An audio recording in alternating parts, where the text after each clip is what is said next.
ছাত্র জনতা সকলের উদ্যোগে এই স্বৈরাচার দেশ থেকে বিদায় হওয়ার পর আমরা মনে করেছিলাম অবাধ এক সুষ্ঠু নির্বাচন এই দেশে অতি সত্বর অনুষ্ঠিত হবে।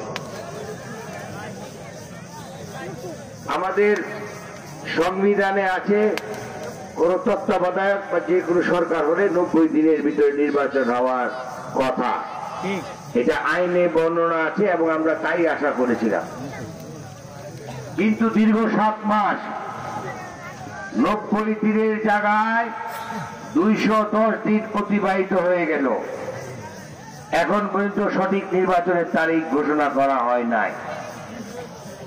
শুধু ডিসেম্বর, জানুয়ারি, জুলাই এইসব তাল বাহানা চলতেছে। এতে বোঝা যায় দেশ সামনে একটি কঠিন ষড়যন্ত্রের মধ্যে যাচ্ছে। আমি জাতীয়বাদী শক্তির সকল নেতাদের উদ্দেশ্যে বলতে চাই, আপনারা সবাই চোখ কান খোলা রাখবেন। যে কোনো সময় যে কোনো ডাকে আন্দোলনে আবার ঝাঁপিয়ে পড়তে হইতে পারে। আমাদের নেতা জনাব তারেক রহমান শুধু লন্ডন থেকে আমাদের পূর্বেই আবার গিয়ে বলেছে আন্দোলন এখনো শেষ হয় নাই, বলেছে না? যতক্ষণ পর্যন্ত নির্বাচনের তারিখ ঘোষণা না হবে ততক্ষণ পর্যন্ত আন্দোলন চলবে। এই দিন থেকে নির্বাচনের দিন তারিখ ঘোষণা হবে, সেই দিন থেকে আমরা নির্বাচনে ঝাঁপিয়ে পড়ব। সকলে মিলে একসাথে আমাদের ধানের শীষকে কিভাবে বিজয় করতে হয় সেই দিকে সকলে মিলে আমরা একসাথে ঐক্যবদ্ধভাবে কাজ করব। দল যাকে নির্বাচিত করবেন, যাকে মনোনয়ন দিবে, তার পক্ষে আমরা থাকবো ইনশাআল্লাহ। কি বলে, দল যেখানে আছে আমরা সেখানে, দলের বাইরে কেউ নয়। অতএব এখানে কোনো দ্বন্দ্ব, ঐক্যমত, দ্বিধা বিভক্তি থাকার কোনো সুযোগ নাই।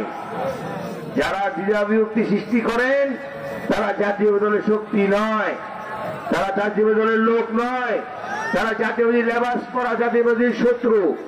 আমি একটি কথা বলতে চাই, দলের সিদ্ধান্তের বাইরে যেই যাবেন সে দেশদ্রোহী না দলদ্রোহী। অতএব তার ভিতরে আমাদের দলীয় ব্যবস্থা নেওয়া হবে।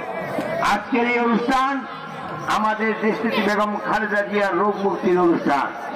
আজকের এই অনুষ্ঠান আমাদের ভারপ্রাপ্ত চেয়ারম্যান জনাব তারেক রহমান দেশে ফিরে আসার দোয়া অনুষ্ঠান। এখানে কোনো রাজনৈতিক আলোচনা নাই, শুধু একটি কথাই বললাম, দেশ নিয়ে গভীর ষড়যন্ত্র চলতেছে। আমাদের জাতীয় শক্তির যারা নেতাকর্মীরা আছেন সকলের উদ্দেশ্যে বলতে চাই, কোনো দ্বিধাদ্বন্দ্ব না রেখে সকলে মিলে ঐক্যবদ্ধভাবে থাকবেন, কারণ অতি সত্বর হয়তো আমাদের নতুন আন্দোলনে ঝাঁপিয়ে পড়তে হইতে পারে। কাঁধে কাঁধ মিলে, হাতে হাত মিলে যে কোনো আন্দোলন সংগ্রামের মাধ্যমে আমরা নির্বাচনের তারিখ এই সরকার থেকে আদায় করবো ইনশাআল্লাহ, এবং দেশের মানুষের গণতন্ত্র ফিরে আসবে ইনশাআল্লাহ, দেশের মানুষের ভোটাধিকার ফিরে আসবে ইনশাআল্লাহ, দেশের মানুষ শান্তিভাবে ঘুমাতে পারবে ইনশাআল্লাহ। দেশে এখন যে রাজনৈতিক অস্থিরতা, দেশে যে আইন শৃঙ্খলা যে পরিস্থিতি, সেটা মোটেই মেনে নেওয়ার মতন না। অতএব সকলকে সজাগ থাকার অনুরোধ জানিয়ে দেশনেত্রী বেগম খালেদা জিয়া এবং আমাদের ভারপ্রাপ্ত চেয়ারম্যান জনাব তারেক রহমানের আশু রোগ মুক্তি এবং দেশে ফিরে আসার দোয়া কামনায় এখন দোয়া হবে। সকলকে আমার দলের পক্ষ থেকে, ভাই ধ্রুবজনা বিএনপির পক্ষ থেকে, আপনারা কষ্ট করে দূর দূরান্ত থেকে ইফতার মাহফিলে, দোয়া মাহফিলেও আপনারা উপস্থিত হয়েছেন। আমি দলের পক্ষ থেকে সকলের কাছে কৃতজ্ঞতা প্রকাশ করে আমি আমার বক্তব্য শেষ করছি।